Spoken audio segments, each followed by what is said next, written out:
very young age that I fell in love with. Number one is the most probably the one that most people really love to talk about, and it's football. Yeah. I was fortunate enough in high school. My high school coach, Bill Kirky, looked at me. I had a weightlifting class, and he looked at me and says, "Man, you got a wide back. You could carry a little bit more weight, and if you could put on some weight." Listen, this is what he told me. He took me home one day.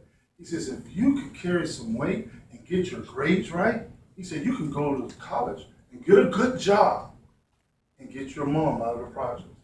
That is what encouraged me to start playing football in high school. I had never played football up until my high school year. And I started playing football, and I played football there for Evans High School. We went to the Metro Champions. We were called the Trojans. I played there for 3 to 4 years. I was fortunate enough to get a scholarship to the Gators. I say dun-da-da-da-da. Y'all say go Gators. Y'all ready? Da-da-da-da-da. Go Gators! I'm sorry. You gotta say it like you really mean it and you're on the football field. Somebody try to scream. That's right, brother. Yeah, you got it. Da-da-da-da-da. That's it. I was fortunate enough to go to the Gators, and I was at the University of Florida for 4 years. Coach Spurrier, Galen Hall was my coach first, and then Coach Spurrier was. We won our school first SEC championship back in '91. Later on, I went to national championship. Throughout my career there, I was fortunate enough to go ahead and get drafted by the Indianapolis Colts. I played with the Indianapolis Colts for 8 years.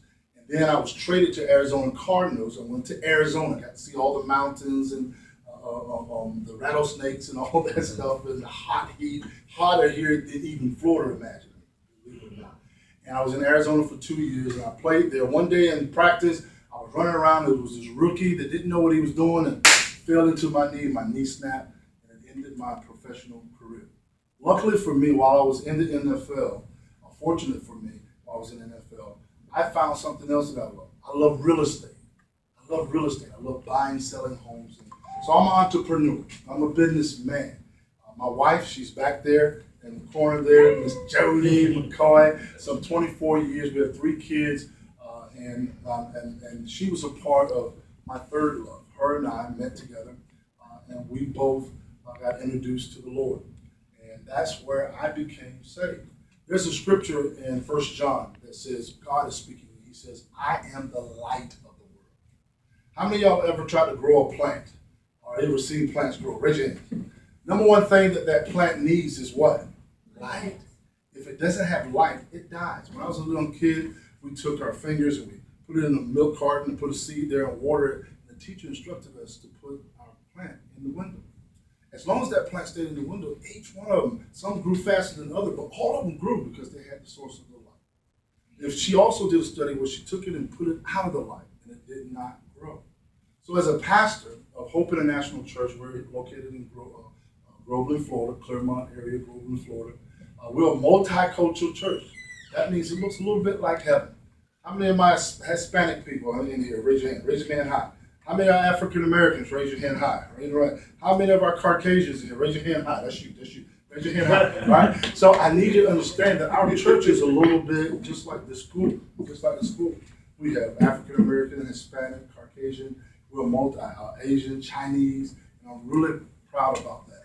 As a pastor, my job is to be sort of like the principal of Hope International. We have youth pastors, we have volunteers, we have licensed counselors, drug addiction counselors, family counselors. My job is to supervise all of them and make sure that young men and women like yourself, and older men and women, have the opportunity to have a relationship with the Lord and Savior Jesus Christ. Those are the 3 things that I love. I love football, I love business, and I'm still doing that even today.